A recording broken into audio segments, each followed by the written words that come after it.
All right, so this is not a sexy talk because medicine is boring, but it's an important talk because if you just think cutting and operating is what you need, there's a problem because hair loss is progressive. You got to treat the progression as well as manage the actual loss. And medicine is going to help treat the progression. So donor dominance, that's what the principle of modern hair restoration is, to move it forward, but all that susceptible hair continues to be lost. So it's an ongoing battle of supply and demand. You're continuing to lose supply because you take more hair out for transplants, and you have increasing demand because you continue to become more bald.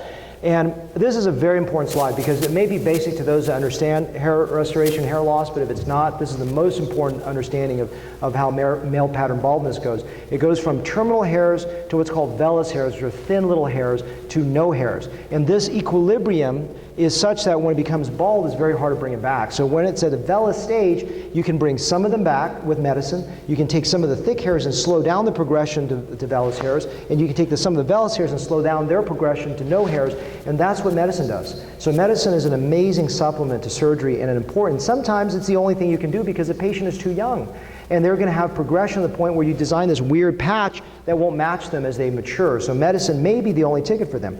The two major FDA-cleared medicines are finasteride, 1 milligram, Propecia, and Rogaine. 2% for women, 5% for men, although recently 5% for women, just FDA cleared. And they're synergistic. It's like playing a piano with two hands.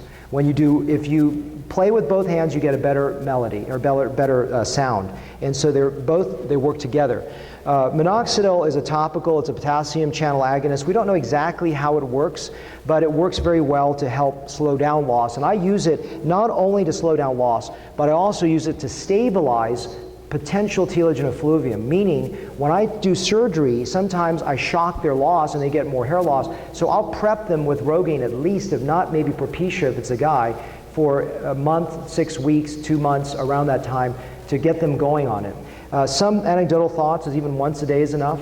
So a lot of people have this mental thought, oh, it's such a burden, I can't do the Rogaine, or I skipped 5 days, I'm not going to do it. It's not all or none. I liken it to if you go to the gym and you miss 4 days, you ate at some McDonald's, are you going to go ahead and start eating McDonald's 3 times a week and 3 times a day and not go to the gym anymore? No, you're going to go back. If you miss 3 days, I don't care. Do what you can. Just if you forget the finasteride for a few days, don't worry about it. So this is very, very important. Foam has a lot less chance of allergic response, so it's something that I tell my patients, but the efficacy is the same. And now the 5% for women, so long as they don't get a secondary hair growth, can be very effective for women once a day. It's a Q day, once a day for women. And the reason why there's secondary hair growth is not because the product spilled, it's just because it got absorbed systemically and caused that, just to let you know. The other important thing I always tell my patients, you've got to double the dose. Because the FDA cleared it for the crown, but it works just as well as the front and the back. So if you're going to treat a wide area, you got to double the dose. And what is the dose? It depends on what the formulation is. So read the package insert and double the dose to be treated on the scalp. And the key is it's to touch the scalp, not the hair. You want to get it on the scalp. So maybe right before you go to sleep, rub it in the scalp. If you have styling issues with it in the morning, shower, put on the scalp, put the styling products in, okay? So that's important. Finasteride is a DHT blocker. It blocks the dihydrotestosterone conversion from testosterone to dihydrotestosterone. Type 2. It's a 5-alpha reductase inhibitor. Basically, what that does is the more DHT that's there, the more susceptible to it. That you have loss. It is a pill you take. It FDA cleared for the crown, but it works everywhere. And it's really for men. And because of all this stuff you see on the internet with sexual side effects, prolonged post-finasteride syndrome persistence, I really haven't seen very much of that. I've had one patient from England. I don't know if that's just from a nocebo mental effect or not, but you need to counsel patients. So in my book, I have one from Bob Bernstein. It's a very detailed consent that tells everything that can go wrong. But the honest FDA trials have shown about a 3.8% incidence of sexual side effects versus 2.1% when you're looking at placebo. So it's pretty small overall, and about 57% of men that continue the medicine actually reverse their side effects in a month. Women of childbearing age, were you able to fix it? Were you able to fix it? Okay, good. Women of childbearing age, as you probably know, that it's teratogenic in nature and can cause a problem, and in terms of a male fetus. Athletes, up until about 2005, it was banned, but now since 2009, FIFA and World Olympics have actually allowed Propecia and finasteride to be used. There was some controversy in something called a prostate cancer prevention trial, which showed that there was a diminished, 25% diminished rate of prostate cancer in 5 milligram dosing, and then subsequent to that they showed a higher Gleason score. In other words, a higher, more aggressive cancer that may be coming out if you're taking 5 milligrams finasteride. But they found most recently, 2013, 2014, that there was no morbidity change. So this may have been artifactual, but it's just important that you just know all these things. There is no increased breast cancer risk based on the latest studies, because that may be one of those things that was thought to be. People that have significant depressive history, it can provoke or exacerbate anxiety or depression. And the most recent study in 2011 in Korea showed the 5 milligram dose in women postmenopausal to avoid teratogenic effects potentially could be helpful. Now, I don't really prescribe routinely for postmenopausal women, but the earlier studies showed no benefit. The most recent studies show there's been some benefits. Anecdotally, for the few patients I've done, I have seen some benefits using finasteride in some women that I think is androgenetic in nature. Avodart is a DHT blocker that blocks both type 1 and type 2, so it's a much more aggressive blockade. It's off-label in the United States because it's used for prostate. It reduces DHT by 90% rather than just by about 60%, because 30% of DHT is from type 1 that's not blocked by finasteride. It's a much longer half-life, about 10x longer half-life, so side effects can last much longer with this. It does reduce, it can reduce sperm as well, and because of this long half-life, you can't give blood for like 6 months or so afterwards because of the risk of having that in your system and being teratogenic in nature. So Avodart I don't really prescribe very often, but it's something to know about, so the patients will ask you about that. And some people, I will give it to someone who's very desperate because it does block better, you know. Viviscal, it's a marine extract. If people have an allergy to shellfish, it doesn't work. I typically use it just for unstable hair loss, someone with telogen hair loss where it's just shedding, so I'll do that for that situation. It's 2 tablets a day for 6 months, and it really works very well specifically for women with telogen unstable shock loss. So I use it for women that may have postpartum, they had a recent illness. It does work in men, but I typically don't often prescribe it in men because it may not be as effective. Spironolactone I don't prescribe. If I feel like they really need it, I'm going to give them over to a dermatologist because it's a potassium-sparing diuretic. It does help in premenopausal women, and it can be often combined with minoxidil. For low-grade cases, you give 50 to 100 milligrams. For more intense cases, you give 150 to 200 milligrams. It can also treat acne. You may have heard some lectures earlier this week. But there's risk with ACE inhibitors, there's renal insufficiency, potassium and sodium issues, SIADH. I'm a surgeon, I don't deal with this. So spironolactone, it can be helpful. I think you need to know about it. And I do cover it in my book, but it's something that I don't really routinely prescribe. I don't prescribe at all, I just send it to dermatologists.